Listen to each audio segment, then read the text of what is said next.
mankind, lacking energy, lacking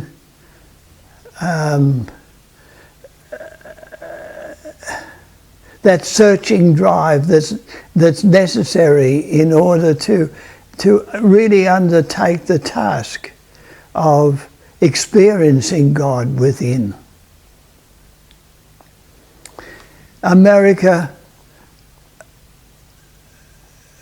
seemed to me like a mature mankind, a middle-aged mankind that has been through the early part of one's life, of sorting out one's life, of establishing one's life, and then beginning to ask questions. What's it all about?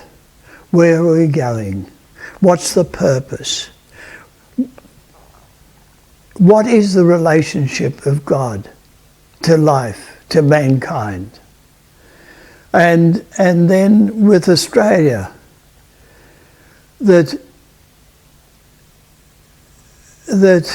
I have experienced difficulty in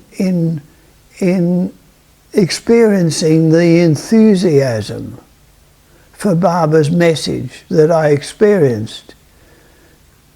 have experienced in America. And it's as though we are a young people still. We are a young country, even in relation to America, in terms of the establishment of Western civilization, and it was established in with a different culture. On the one hand, America, as I think I've said this earlier, was a pilgrim population, a pilgrim invasion. That's right. And Australia was very much a convict invasion, which naturally brought about a general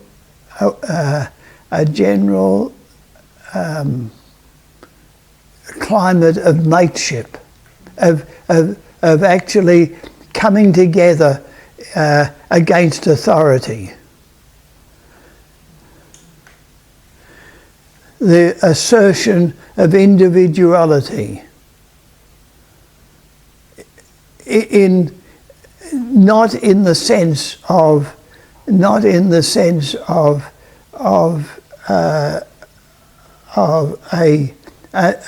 maturity of individuality. I mean, what individuality can be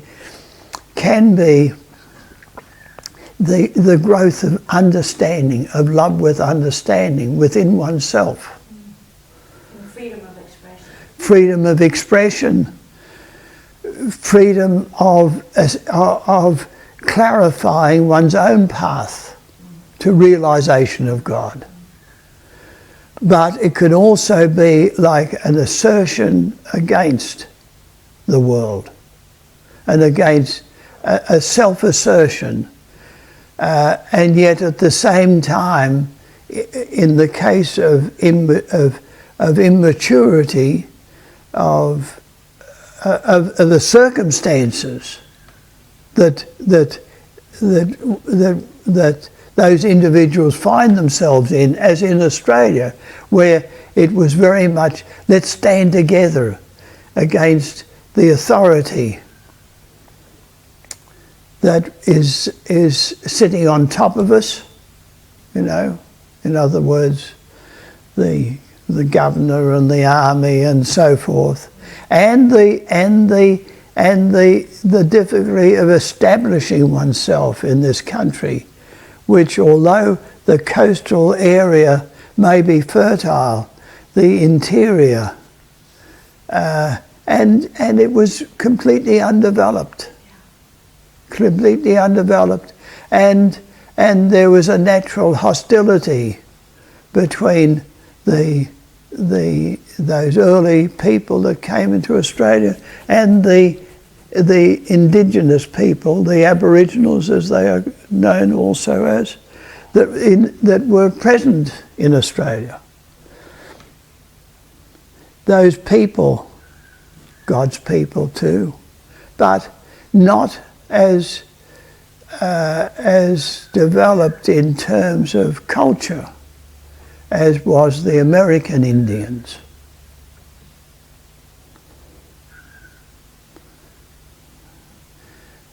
In reading of the history of the American Indians in the United States, it's a completely different history from the history that we know of with the Aboriginals. Remember, Baba even met one who was a chargeman in Arizona. Yes, that's right. That's correct. Yeah. Yeah. So that was that background. Now the other background that always comes home to me with regard to talking about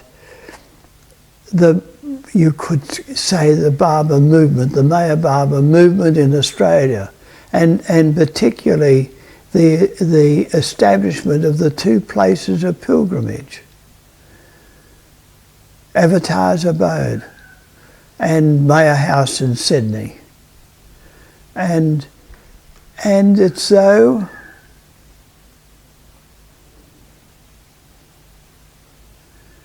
the underlying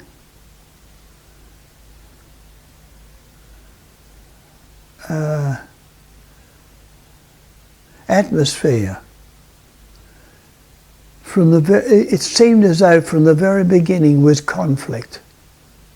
We're talking about the abode, also Meher House, not Meher House. Meher House to a much lesser extent, Yes. much less.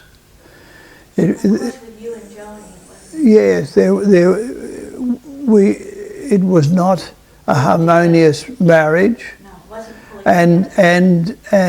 And also, of course, as I've said earlier about, we had Francis living with us for some years, yeah. and his influence would continue to be there in so many seen and unseen ways. Yes.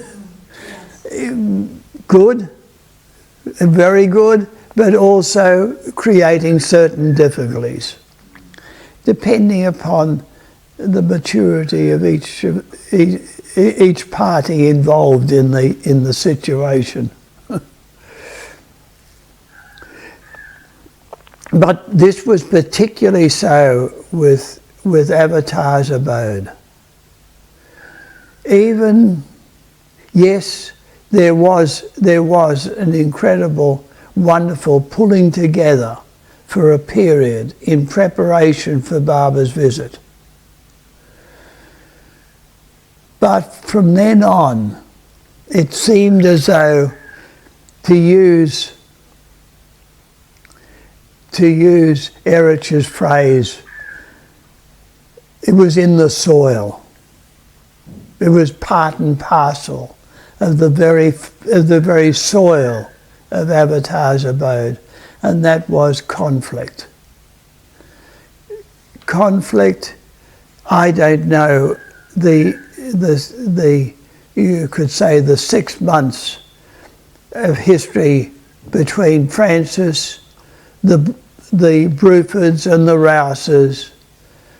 You remember I've told you how they were the two families that Baba asked to stay on the abode, and he placed Robert as the manager, and the conflict that resulted.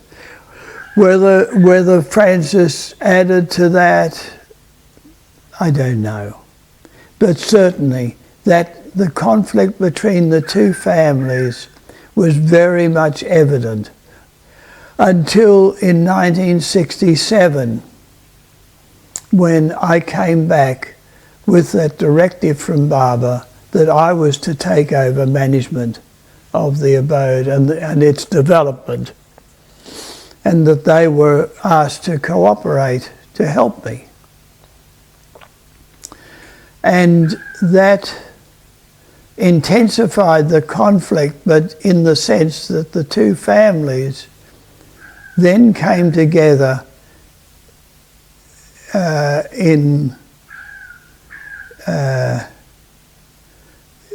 to, you could say, object to my apparent, my usurping their, as it were, their dominance on the abode.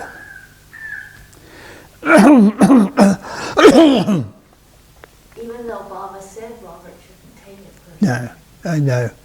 I mean, the wishes were very clear. Baba emphasized that there was no personalities. There was nothing like that. It was simply that this is what he wished me to take, me to now take up the task of developing Avatar's abode as a place of pilgrimage. Now, particularly when Baba dropped the body, and I can only talk about, I can only say how in that dropping of the body, it was as though the body released the wave of love that was bottled up within that.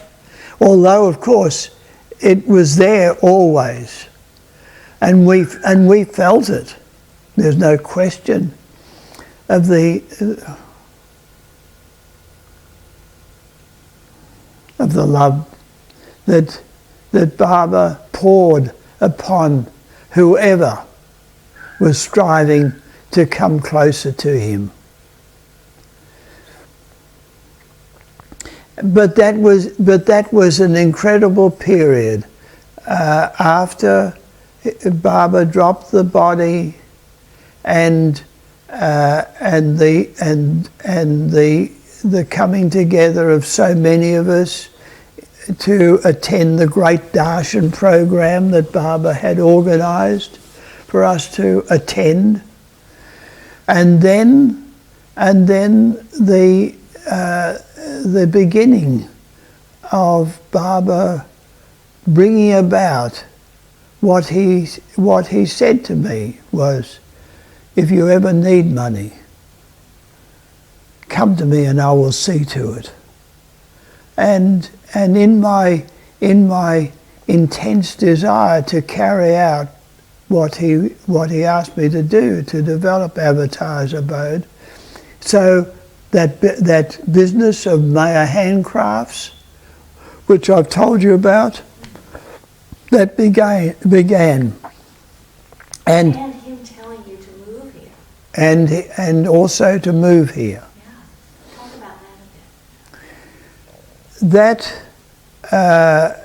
bit. That, of course, in one way proved impossible in the fact that the children were, they were growing up. They were already attending university or the last years of high school, which was impossible to and not only with that difficulty of uprooting and moving, Joan made it very clear that she did not want to move to Avatar's abode. No matter what office. No matter. And at the same time, I was also extremely busy earning my living, or earning the living needed for the family. Baba turned the key. Yeah, and Baba had turned the key, and as a result, I was having TV interviews, radio interviews, public meetings, newspaper articles, and many meetings with the young ones and the older ones, both range that had come to tell us more about Maya Baba. And now that wave of love and that the influx of people very much continued, intensified in the 70s. And at the same time, with the growth of the business and the fact that, as far as I was concerned, it was nothing but a business for Meher Baba. My only thought was, as I formulated 4 aims for the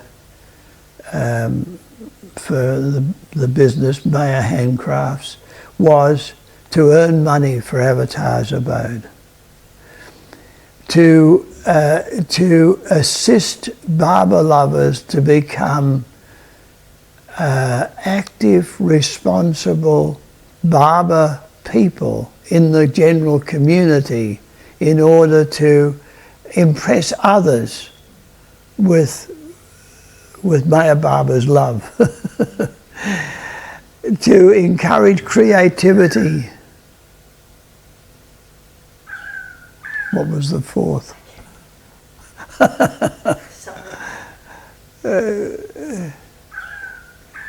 Yeah, sorry. Doesn't matter. Those are 3 views. No. Anyway, yes, no, I'm sorry, I can't. But certainly, well, and to spread his message. Yes, that's right. That was the 4th. To continue actively and find new ways of actively spreading his name and message, to tell people of his love and truth. Yes, so and with that aim, of course, I gave every Baba lover, irrespective of their degree of love for Baba, there was not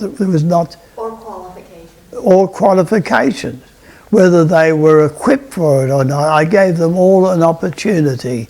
If they approached me seeking employment or seeking an opportunity to open a shop in order to form a musical group, or form a musical group, paintings, scholarships, whatever, I encouraged. And it was a most active period, but it was so clear in retrospect and experience during that period. It was so much due to that incredible wave of Baba's love that gave us the opportunity to really establish ourselves, to make firm the foundation, the conviction that we had established or that we'd experienced with Baba.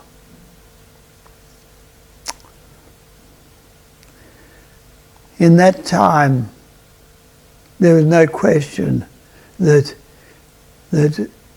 we all either consolidated our connection with him, that will ensure that we go on lifetime after lifetime with an active connection with him, not just by letter, but by spirit. Or it didn't take.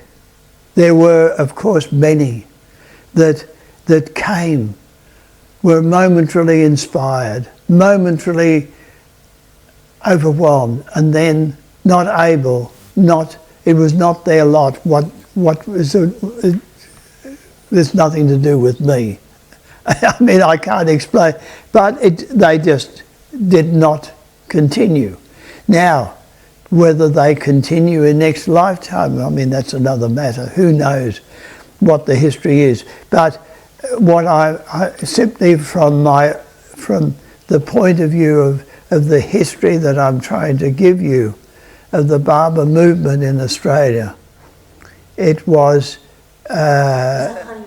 that was what has been called the honeymoon period, very much so. Yeah, and and the business by Baba's grace, by his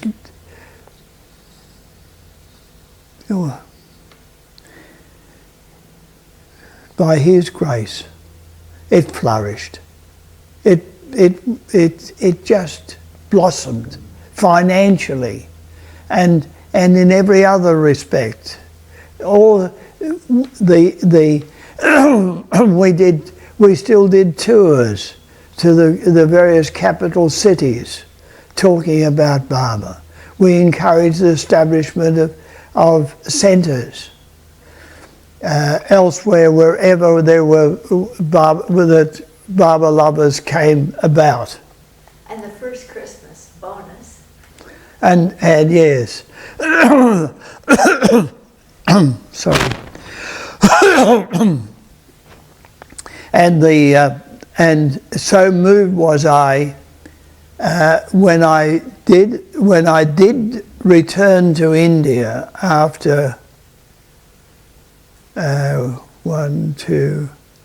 3 years, virtually 3 years it was, the middle of 72, I returned without, again, influenced by Francis's attitude of that India is finished. There's no point in looking towards India for fulfillment of one's love for Baba. One has to find it within oneself, just here in Australia.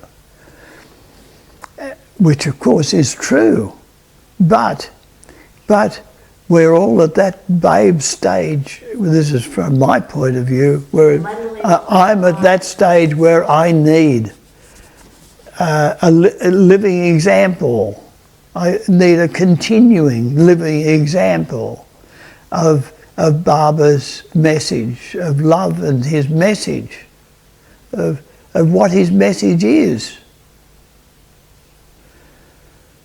A living example in order to inspire me to strive towards achieving that same. And so anyway, I went to India because principally because of the business. We were importing clothing, homewares from India, and I said, let me go there and see what, from that point of view, what's happening, and simply in the process, I sought and was invited to come and stay at Mehrazad, Baba's home, as you know, his home of the last 20 years of his physical life. I remember Erich welcoming me with letters a good inch and a half high. Welcome. After you asked inviting me to come and stay at Mehrazad. Yeah. And when I got there, I realized that India was that the Mandali was such a beautiful living example of Baba's love, a living of his message. And so I returned and said to all the Baba lovers who were at that time involved in Maya handcrafts, I said, let us establish that the bonus for this year be a paid trip to Mehrazad, to Meher Baba in India, with your wives or partner, what have you. And as a result, the business paid for 45 tickets. Wow. To visit India at that time. What a wonderful occasion it was. I was so happy. It was a fulfillment of Baba's loving gesture to me if you ever need money, come to me and I will see to it. And look what he gave us. Yeah. So that wave continued, and you could say, even though Melbourne, the Barber group in Melbourne, of course, continued to be to rather, in fact, very much in a way, to be separate from the Sydney, Queensland. Sydney, Mayor House group, Avatars Abode group, with Francis now at Avatars Abode, continued to be very much together. We were quite united. They came to Sydney anniversary. Yeah, and exactly. Melbourne was very much, some came, a lot didn't.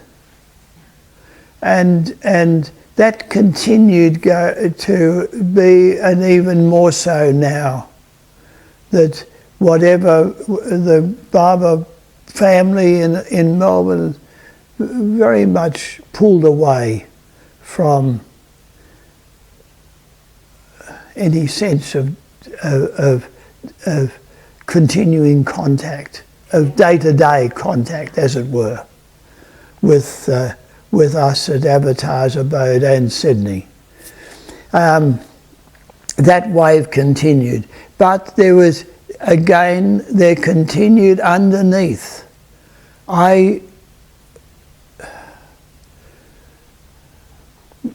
My failure, you could say, in a sense, was my failure to recognise that the conflict beneath all the activity that was going on was also there and growing.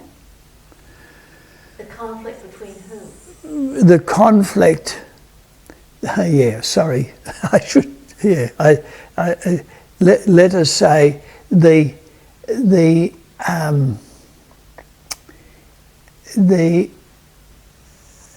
disagreement, the lack of acceptance of my directives, Yes. of my efforts, of my position, being the active one, being the,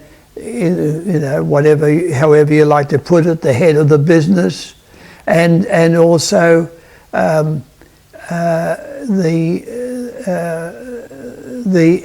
active developer of Avatars Abode, the owner of Mayor House,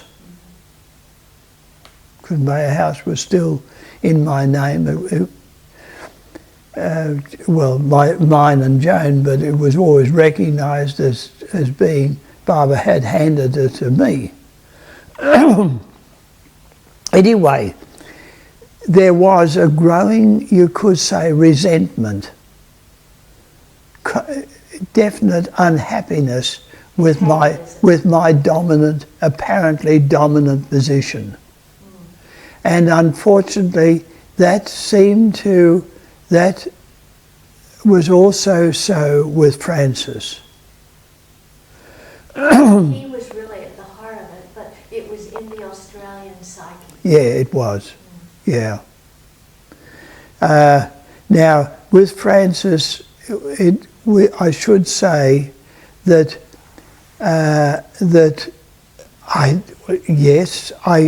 I mean, Francis could see what I was doing, and it wasn't that I was trying not to let him know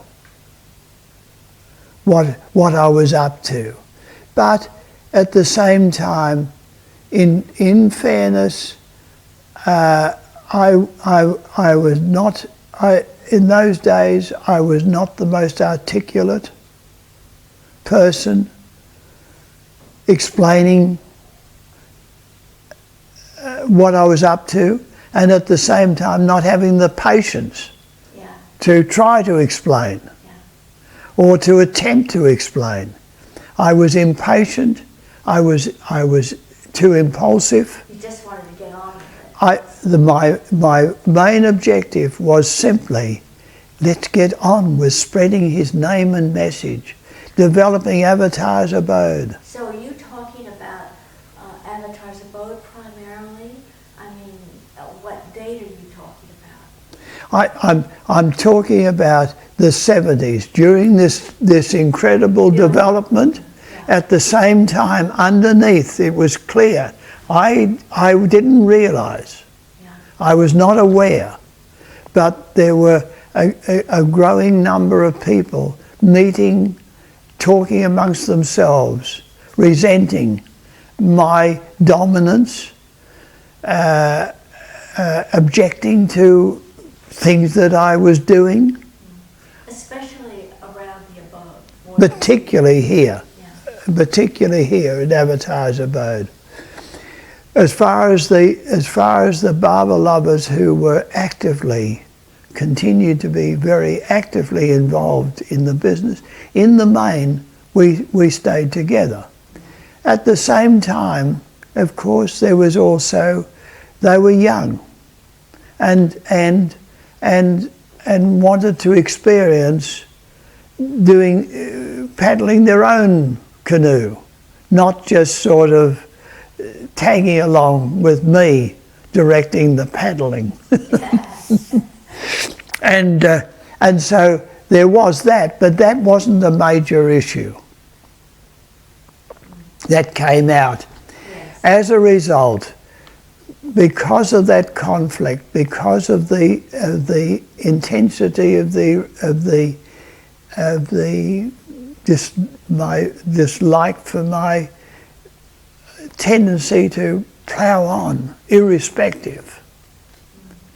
Well, of course, and when you moved here, you felt like you had to make up for lost time. Yes, so that even I intensified the activity here, and that intensified the feelings against me, and it finally came to a head with Francis sort of being with them and as it were agreeing that I was not a good force for Avatar's Abode. The petition against it. And he was a signature to a petition that a certain group here, the community here, put forward and actively pursued throughout Australia, wherever they could. The general approach taken was Avatar's Abode is in danger because of my activity. But it wasn't, of course. But it wasn't. Of course it wasn't. There was no question. How could I have endangered Avatar's Abode? No. But they never wanted to talk to you personally. But there was no one ever approached me or sought evidence for their accusations. It was purely done in secret and suddenly became a situation when the petition was suddenly like war. Like war. Yes, yeah, and that of course had the effect of actually breaking up the degree of unified family that was so, particularly with Sydney and Avatar's Abode. As I've said, less so. There wasn't much of a family with the Melbourne Baba lovers. But also, what was interesting, like when you moved here in 78, 79, you bought a lot of property surrounding the abode to protect it.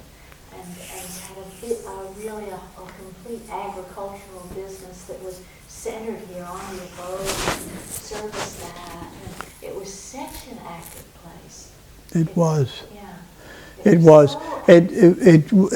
It was an interesting period in the sense I could, in looking back, I can honestly say that the 3 years, 78, 79, 80, 81, 82, Yeah. that really laid the foundation for the development of Avatar's Abode as a place of pilgrimage. Accommodation, roads, accommodation, improvement of buildings,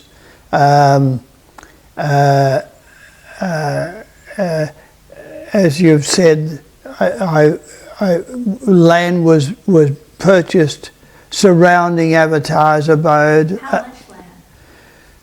The total around Avatar's Abode was 150 acres, if I'm 40, 20, 30. Yeah, it might have been, perhaps it was more, but it was at least 150 acres, and orchards were established in all that land.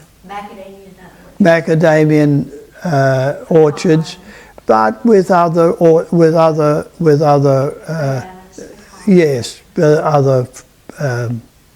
food items.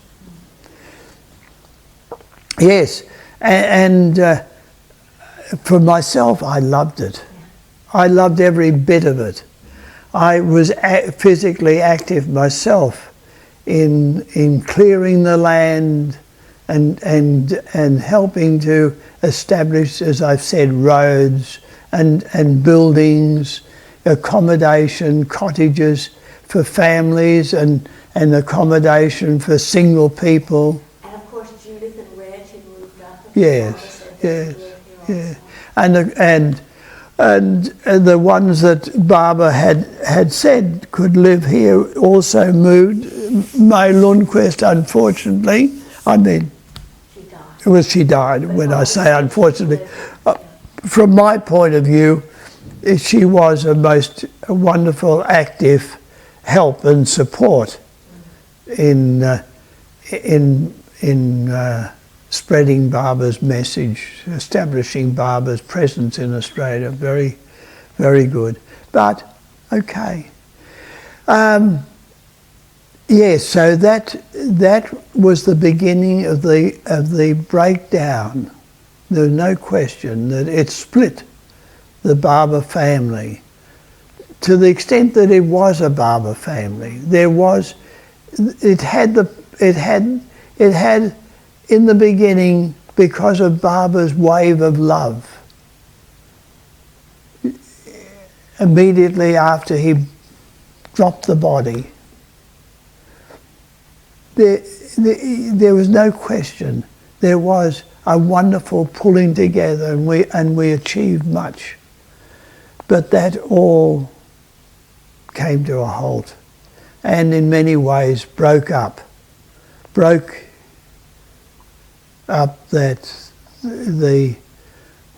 destroyed, in a sense, the family. J. Barber. J. Barber.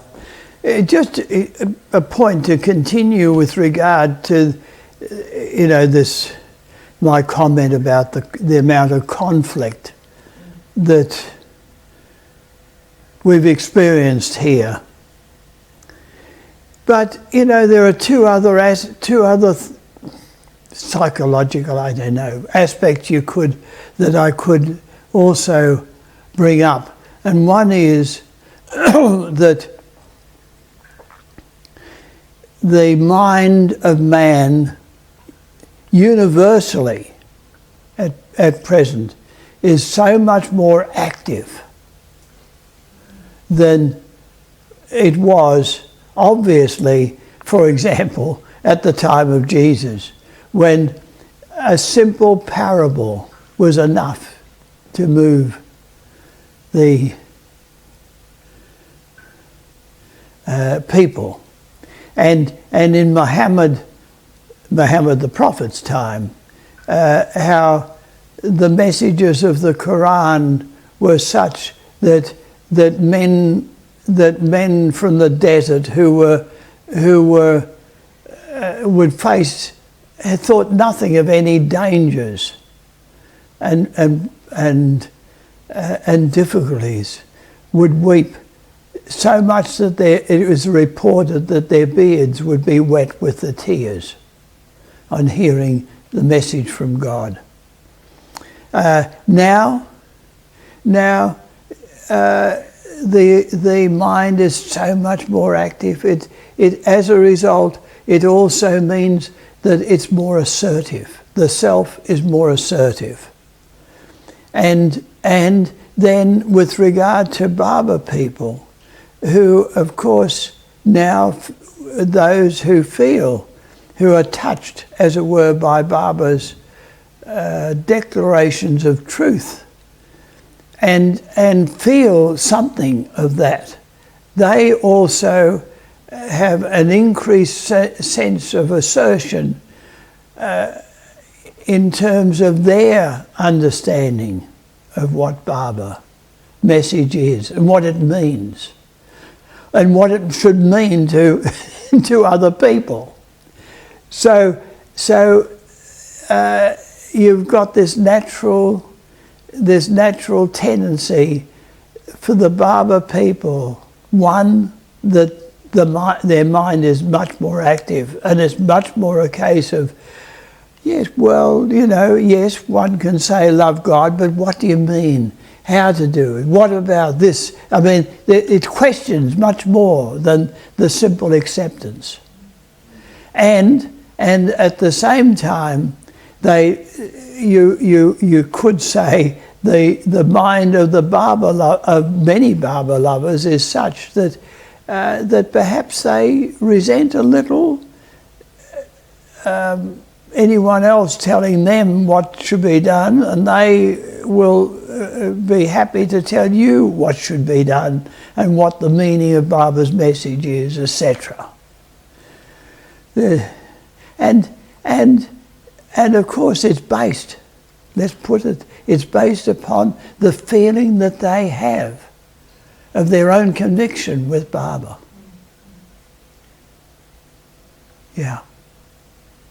Anyway, I just want to mention that there is this situation.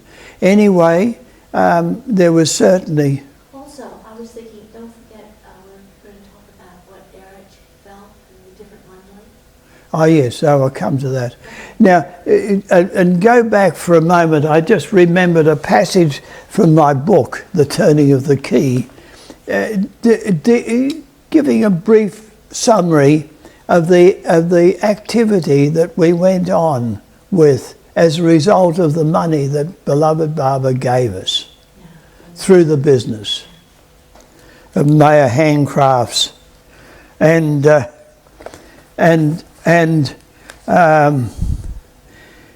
I've written here, many and varied have been the projects undertaken in Australia through the foundation, that was the trust that I did form,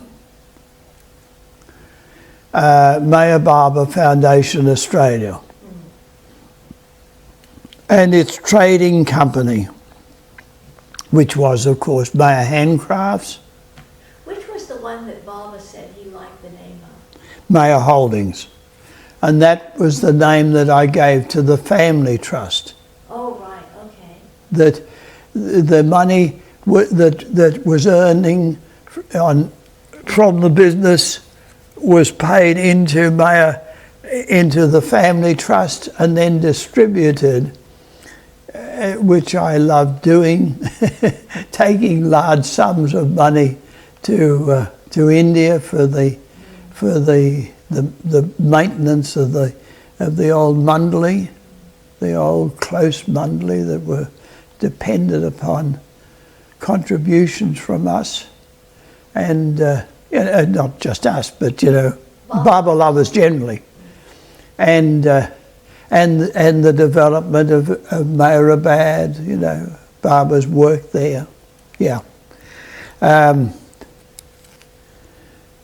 Some of the more prominent projects have been a range of greeting cards called Meher Visuals, written by me based on Baba's words, or as gathered from Baba, and beautifully illustrated by a Baba lover artist. A range of posters called Meher Posters, some of which were directly of Baba's words and a few of Baba's face. The publication and funding of many booklets and leaflets, and also large printings of 6 books, as well as contribution to the cost of publishing several others. The making of 3 films by a mix of professionals and Baba lover amateurs. The free distribution of at least 3,000 books by and about Baba to public libraries and prison libraries around Australia. The provision of financial assistance to students in difficulties, regular contributions to halfway houses and particular welfare groups not receiving government funding in Sydney and Queensland, and a number of self-contained flats stroke apartments called collectively Meher Palms and Meher Oceanic, situated on the Queensland coastline and used for distressed individuals and families who need a change of environment to help them, quote, get their lives together again. This latter project was directed by Baba lovers, one a professional counsellor and the other a qualified nurse and experienced child therapist. There are many other more minor activities, too numerous to detail, such as stalls at many large festivals in various areas, and the preparation and publication of regular newsletters. Anyway, that's just a little summary, a little indication of the activities that we undertook so happily. It was so well done. Was that all sort of under the umbrella of Meher Baba Foundation? Yes, all under the umbrella. Now that was, of course, apart from the development of Avatar's Abode, which I've sort of somewhat. Yeah. And I was thinking, like in India, detailed. You didn't mention the buses too. Oh yes, Purchased there for we were able to give large sums, very large sums to India, which not only supported as I said, the close Mandali, Meher's summer holidays. Meher's summer holidays, the support of Baba's family, but also the purchase of buses and other vehicles used in the Meher Baba Trust of India. Yes, and then projects in England and America. Yes, and then also we were happy to support, as you say, projects in. Okay. Yeah. But okay. But as I've said, the community were not happy with me, and demanded to have their own, as it were, Democracy. say in the further development or the maintenance, the continued development and maintenance of Avatar's Abode. And as a result, I said, sure, Well, you talked it over. yes, I went to India and, of course, spoke to Erich. I was quite, it not only was it because of the declaration of extreme opposition to me, headed by Francis. And lies about Yes, yes, yes, yes. But it was it was also the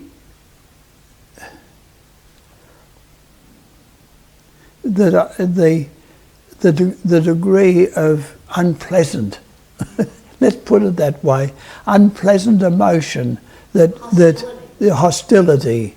It was extreme and very hurtful. Anyway, I went to India, and the Mandali were extremely sympathetic and supportive. But as Eric said to me, Bill, give it to them, let them experience